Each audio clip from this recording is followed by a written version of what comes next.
All right. Last thing I wanted to cover today, and we'll need this for the results section, is inferential statistics. So inferential statistics is what we're reporting in the results section. So what this is, at its core, is when you measure two groups on a variable, right? You measure two groups, correct words versus critical words. You measure more than two groups, right? You measure singles versus pairs versus triples. Whatever you measure on a particular variable, all you want to know is there a difference in the true score, right? Is it the case that in general, for humans, we recall correct items more than we recall false memories? Is it the case for humans that we work better in pairs and triples than we do alone? We have higher confidence or whatever it is that we're measuring. That's what we want to know. Is there a difference in the actual true score of what we're trying to get at? And if you remember, true score is what we're interested in, but we can't get there. We have measured score. And the measured score is what we can get to, what we actually measured on that particular variable. So if we were looking at depression, there's a true score, a true level of depression that these subjects would have. But then there's also the measured level that we have access to, and that is our measured score. So we're using the measured scores. How did people in this class do on percent recall to try to get to the true score of what is memory all about? So is there a difference in the actual true scores between two groups? That's what we're looking at when we're asking about statistical significance. So you'll hear people often say, oh, was it statistically significant? Did it reach significance? What they really mean is there a real difference between the two groups?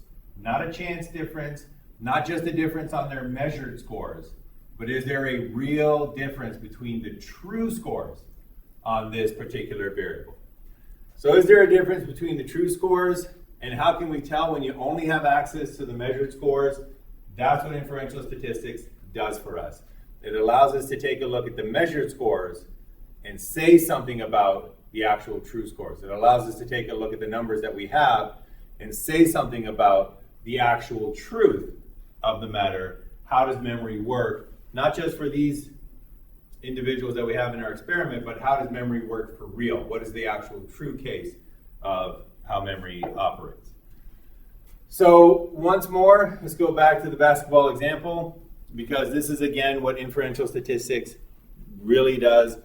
It wants to find the true score. So if you wanted to know whether these two players are truly different in their basketball skills, do they really have a significant difference between their basketball skills, you would have a measured score if you had them play one-on-one. And if the difference was large, intuitively we're saying, all right, she really is, her true basketball skills really are better than that individual over there, right? Because this big difference on a measured score is highly likely reflective of the true inner score. On the other hand, if it was that difference between the two of them, well then we might say, well, her measured score is higher than her measured score. But in reality, their true scores are probably the same. There's probably no difference, no real difference between their true basketball scores or basketball skills, because this difference here is so small that it's likely that this measured difference is due to chance. It's due to one little fluke outcome. And then the last example, hypothetical that we had, is that if you have them repeat their game, even a small difference, as long as it's consistent, as long as this girl over here is consistently beating this girl over here, these measured scores tell us that she actually does have higher basketball skills. Her true basketball score is higher. Her true basketball skill is higher. Even though she's barely beating this other individual, she does it regularly. And inferential statistics will pick up on that to say that her true skill is actually higher than per individuals than her true skill. And this is exactly what we did when I analyzed our results in inferential statistics. I took your true scores from your groups. You know, this group had this percent recall, this other group had this percent recall.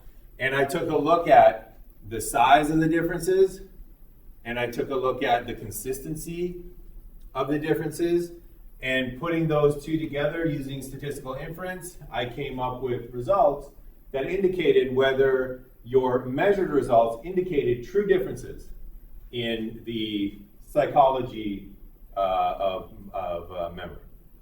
So that's what we mean by statistical significance. And statistical significance is oftentimes written as a number, and that number is known as a p-value. And if you talk to enough experimental psychologists, you will know that the p-value is the almighty final word that you're looking for in any experimental results. So that p-value is the make or break for your experiment. You get a p-value that's nice and low, you have found a statistical significant difference. Your experiment is a success. If you found a p-value that is too high, your experiment is inconclusive. It's oftentimes an unsuccessful experiment. So what is that p-value, that number between 0 and 1, and what you need to know about statistical significance? The goal of what you're trying to do in your statistical analysis is know whether the results you obtained are reliable. That's what we mean by saying that there's a true difference, that there's a real difference. Another way of saying that is that the difference is reliable, meaning that if we were to run this experiment again, we would find that exact same result, right? Maybe not exactly the same, not 70 and 40%. It might be 68 and 42% this time around. But correct is going to be higher than critical every single time. That's what we mean by a reliable result. So that's what statistical significance means. It's a test to allow you to make a decision about whether your obtained results are reliable, meaning that you are confident that you would get the same result over and over and over again. And that's why we look for sizes of a difference as well as consistency of a difference. So if I saw this game over here and the coach said, play it again, we're going to have you two play one more time. And the coach came over to me and says, who do you think is going to win? I would say, this girl, right? I've only watched one game, but it was 20-1, right? What are the odds that this is a chance occurrence? It's very, very low. So I would say that this girl is going to win. I would say that this result, this 20-1, that's reliable. This girl is probably going to win over and over and over again if you repeat this. In this situation over here, let's say that I just watched 100 games, and this girl won 100 times in a row. And the coach said, we're going to play it 101 times. And he calls me over and he says, which girl do you think is going to win? I'm going to say, this one. Even though she's only beat her by 2 or 3 points every single time, she's won 100 times in a row. The odds that she's going to win the next one is going to be very high. That's a reliable result. Her winning is a reliable result. This situation over here, if the coach pulls me aside and says, we played one game and she won 20-19, who do you think is going to win the next game? I would say, I don't know. Could be this girl, could be this girl, right? This is one lucky bounce. Maybe she'll win the next game. I have no idea. That result is unreliable. So that's what we mean by reliability. Did it get to the truth of the matter? Is there a real difference? If there's a real difference, then when you run this back over and over and over again, you should find that difference over and over and over again. It reflects the truth of what's going on. If it's unreliable, that means that there's probably no difference between the two. And if you run it back, it could flip-flop. It could reverse. So that's what we mean when we're talking about statistical significance. These two results here would be considered significant because they're reliable. There's a real difference between the skills. This result here, unsignificant, unreliable. Who knows if there's a real difference between the two? Make sense so far? Okay. So that was the first one.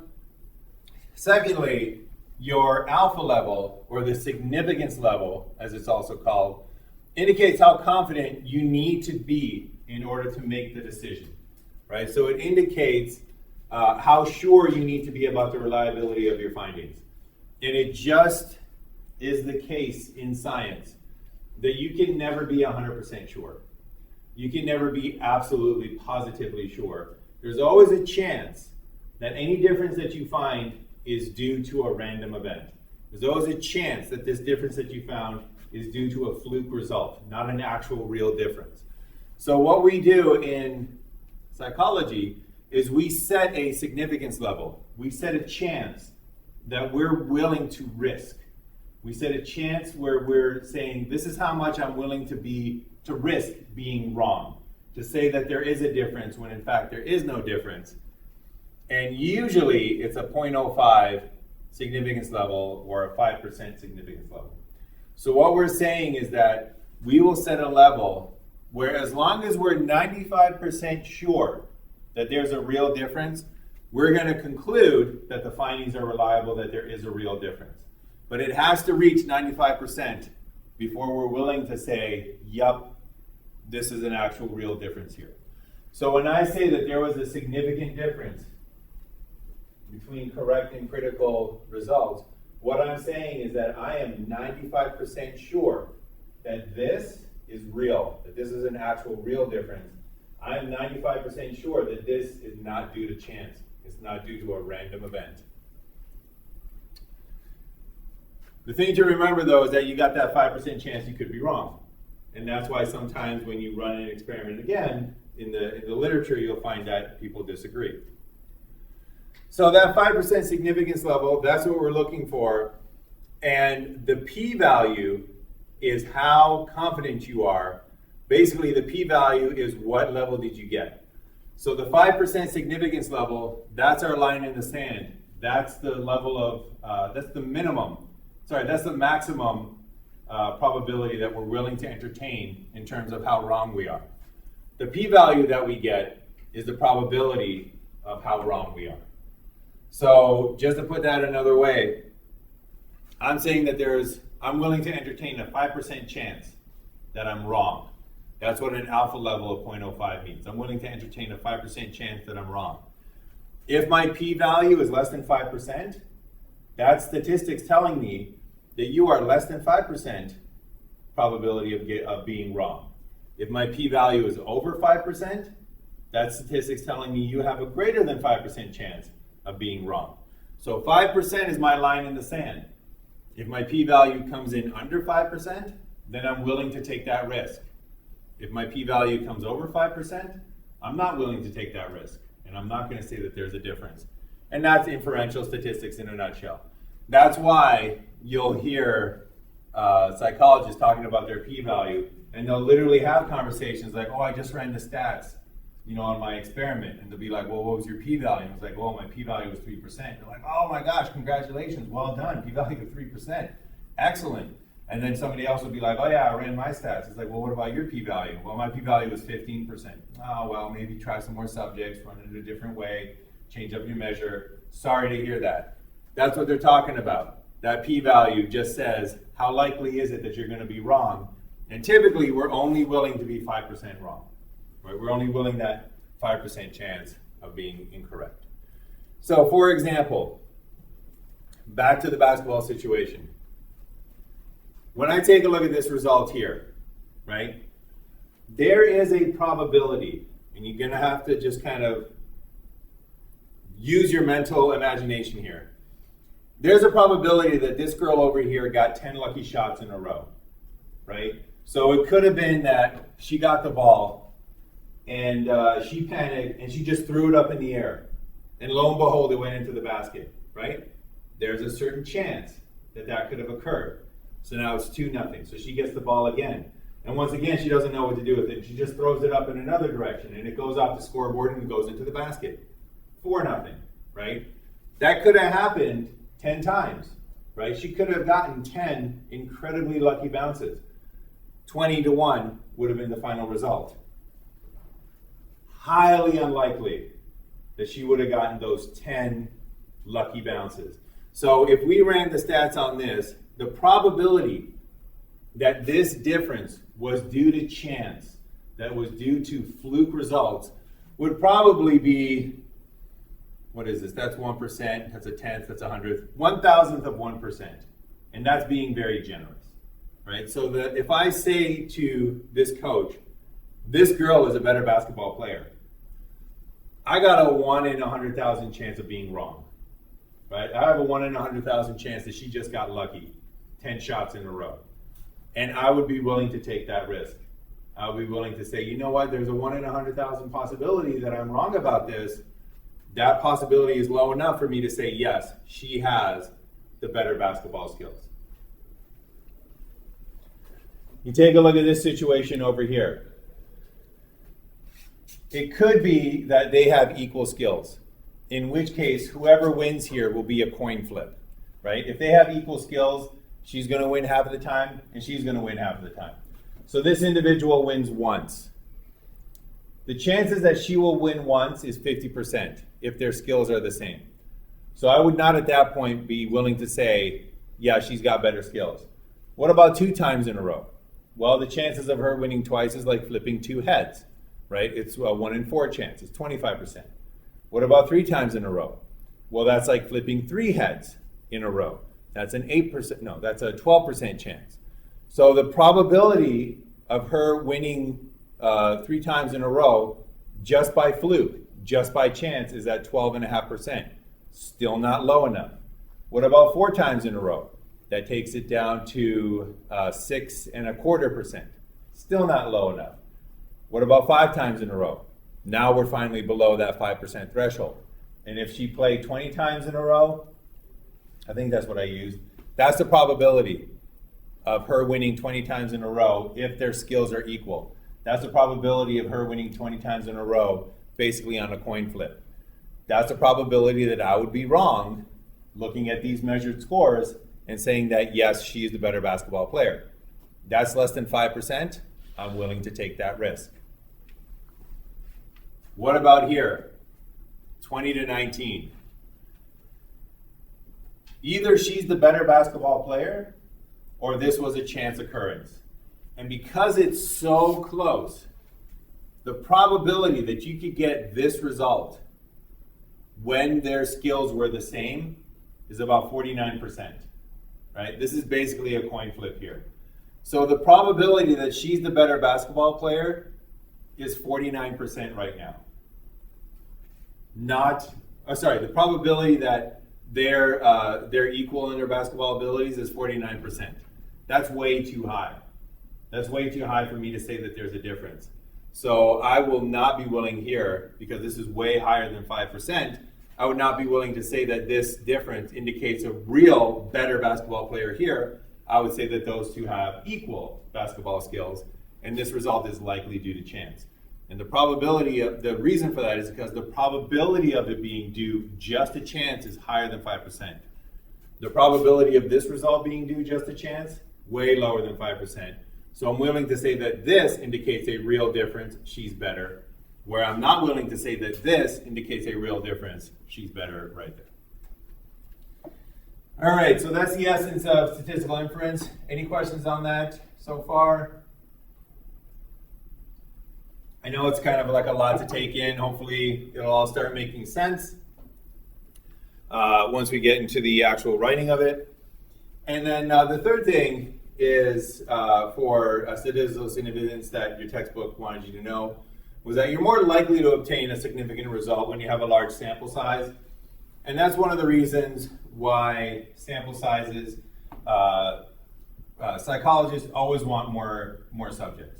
You'll never hear a psychologist saying, you know what, I've got enough subjects, I've got 100 subjects, I don't want any more. Usually if they have 100 subjects, they want 150. If they got 150, they would love 200. If they got 1,000, they would love 2,000. And the reason for that is that the more subjects you have, the better you are at detecting small differences that are real differences. So the smaller the difference, the smaller the difference. Even if it's a real difference, the smaller it is, the harder it is to detect. And the more subjects you have, it's like having a more powerful microscope to take a look at these small little differences. So that's why in a situation like this, where there's a big difference, we know that that's significant. In a situation like this, where there's a small difference, it's not significant, right? We don't know if there's a real difference. But here, even though there's a small difference, we have a bunch of situations that all go into the same direction. This is just like having a bunch of subjects that we have measured that all go into the same direction. So because we've played multiple games here, even though the difference is small, that can actually detect a real actual difference between their skills. And this is the reason why we typically want lots of subjects in our studies. All right, and finally, you're more likely to obtain significant results when the effect size is large, and that's when differences between the groups are large and the variability of the groups, the scores within the groups is small. This is basically the opposite of what we just had. If you have a big difference, it's easy to detect. You don't need a lot of subjects. If you got a small real difference, it's difficult to detect. You need a lot of subjects. So this is an example of a big real difference. Large effect size. This is significant. We don't need multiple games to figure this out. Small effect size, hard to know if there's a difference between the two. Small effect size, right, because the difference is always very small. We needed the repeated games, we needed the multiple subjects to figure out that there was an actual difference in skill between the two players. All right, so if there is a difference in the true scores, once again, we call that statistical significance. If there's a difference in the measured score, but no difference in the true score, and in reality, there's always going to be a difference in the measured score, right? Every game is either going to be 20 to 19. Nobody finishes a game and it's like, oh, it was 20-20. You can't do that. Same thing in science. There's always going to be a difference in the measured score. But if there's no difference in the true score, then that's called no statistical significance. And importantly, for our results, we are not reporting when we say whether there's evidence of an effect or whether there's no evidence of an effect. We're not reporting based on the measured scores. We're reporting based on the statistical significance. If the statistical significance says that there's a difference, we say there's evidence of a difference. If the statistical significance says there's no evidence of a difference, we say there's no evidence of a difference. And that's going to come into play, for example, when we're doing percent recall, that's going to come into play in the interaction. Because when you compare the correct words recalled by individuals, by singles, when you compare the correct words in blue by pairs, and when you compare the correct words recalled by groups of three, the measured scores here are different, right? This is 70, this is 74, this is close to 80. The measured score is different, but what we report is the inferential statistics. Was it statistically significant? So in this case, we would say, yes, there was evidence of an effect of group size. Singles were lower than pairs. Pairs were lower than groups of three. That's what you report. You report the statistical significance. And that's going to be challenging and kind of go against intuition when we get here to the critical percent recall, to the false memories, because the measured false memories for singles was higher than the measured false memory for pairs. And the measured false memory for pairs was higher than the measured false memory for groups of three, right? So the measured scores here are different. But in the results section, we do not report the measured score when we're reporting, is there a difference? We report the statistical inference.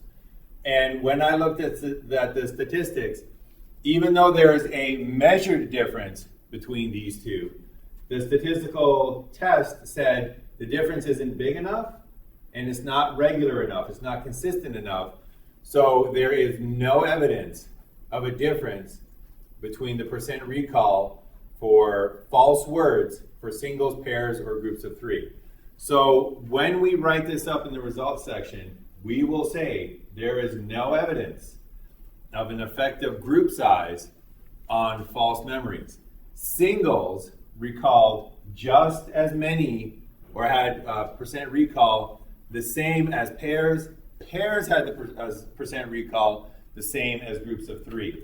So we are going to report that, and you're going to have to fight the tendency to say things like, well, there was a difference in the actual scores, but in the statistical analysis, we found that there was no difference, or things like there was no evidence of an effect, even though there were differences in the actual numbers.